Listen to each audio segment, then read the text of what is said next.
A Kindness Repaid by Kamala. Long ago, there were no cities, no cars, no clocks.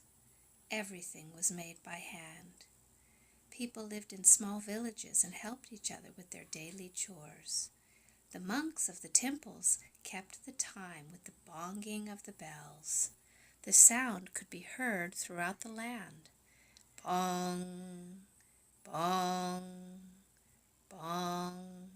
Wake up, eat, and begin the day's chores at 6 in the morning. Bong, bong, bong. Rest and snack time at 10 in the morning. Bong, bong, bong. Lunchtime at 2 in the afternoon. And bong, bong, bong. The day was done at 6 in the evening. And so went the days, weeks, months, and years.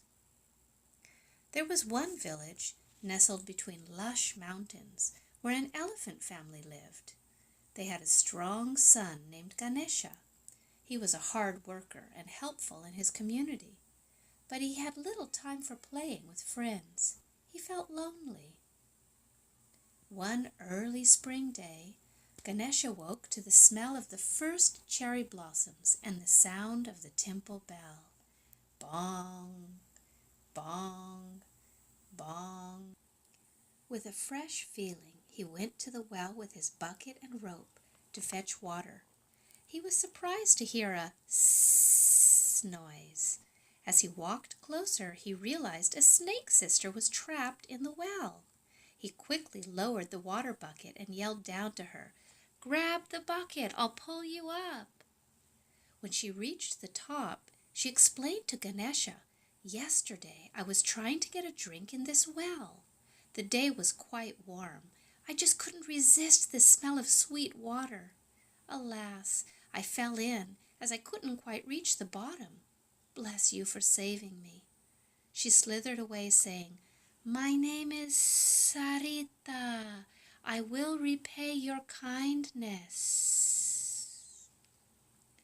Ganesha felt a little less lonely to have met Sarita. He smiled to himself as he walked home with a bucket of water. A few weeks later, when the valley was pink with blossoms and the bee families were busily buzzing from tree to tree, Ganesha took a break at the sound of the lunchtime bong, bong, bong. When lunch was over, he went to collect firewood in the nearby forest. As he came close to the trees, he heard a little whimpering sound that filled his heart with sadness. He looked around and saw no one. Again, he heard the sad crying. He looked up, and there in a tree above him was a little monkey caught by one ankle in a vine. Ganesha searched for the longest stick he could find and tried to loosen the vine, but it was difficult and he was clumsy, and it was so far away. He yelled up to the monkey, "Do not fret, I will return shortly with help." At this, Ganesha ran at top speed to find his new friend Sarita. As he was running, he kept chanting to himself, "Indeed I run, indeed I run, the shortest path to find the sun."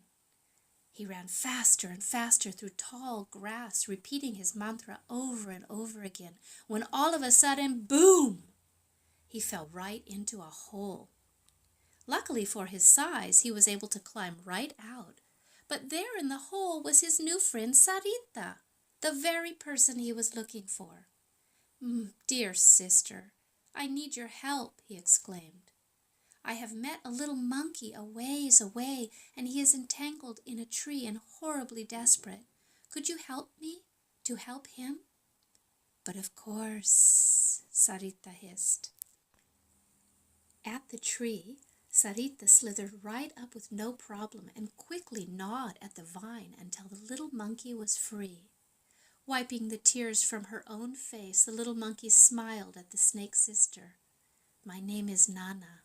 I live in these woods, but my family is visiting a nearby village and won't return until next week. I was looking for sweet fruit to eat when I became entangled and trapped. I've been here for so many hours. I felt horribly desperate. Thank you for saving me. I will repay your kindness." Ganesha felt a lot less lonely to have met Nana and Sarita. He smiled to himself as he walked home with some firewood. Quite a few months later, when the summer heat had spread over the valley like a thick blanket, Ganesha was finishing the harvest of his family's vegetables. With sweat dripping from his brow, he heard the familiar sound. Even the temple bells felt relief when the time came to bong, bong, bong that evening. With a large basket heavy on his back, he headed toward home. On the way, Ganesha passed his favorite pond. Oh, how fresh the water looked. Certainly just a quick dip wouldn't harm anything. When he was quite quenched, he noticed a waving paw on the other side of the pond. Quickly, he swam toward it. As he swam closer, he saw a tremendous tiger splashing furiously and gasping for air. Without thinking, he reached out to help, but he found that the tiger only pulled him down as well. He knew what he had to do. Darting back to the edge of the pond, he yelled out, "Stay afloat! I will return shortly with help!" Desperate, Ganesha ran at top speed to find his new friends, Sarita and Nana. As he was running, he kept saying to himself, "Indeed I run, indeed I run, the shortest path to find the sun."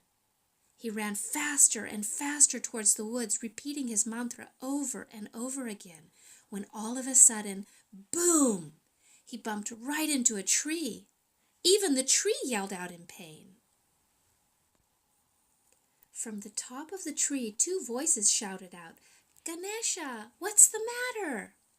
Ganesha looked up, and there was Sarita and Nana. "Quickly, jump on my back so we can help a tiger who is drowning in the pond." In a flash, they were hand in hand.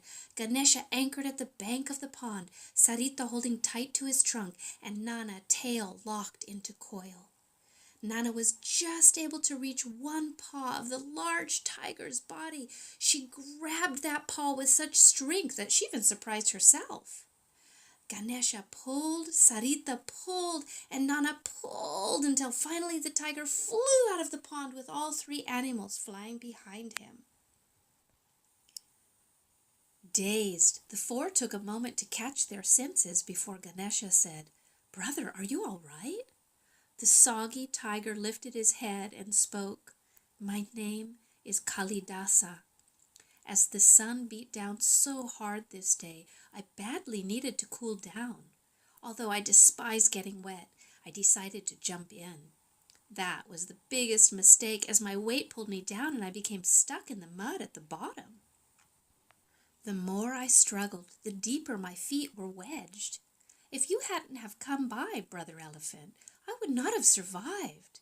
Thank you. I will repay your kindness." Ganesha picked himself up and said to the other three, "Together we are stronger than one. Let this day be remembered as a kindness repaid, and let us always be together." The group of four picked up the load of vegetables harvested by Ganesha and walked towards the village, talking and smiling. After that day, Ganesha always had someone to help him with his daily chores. He was rarely alone and never lonely.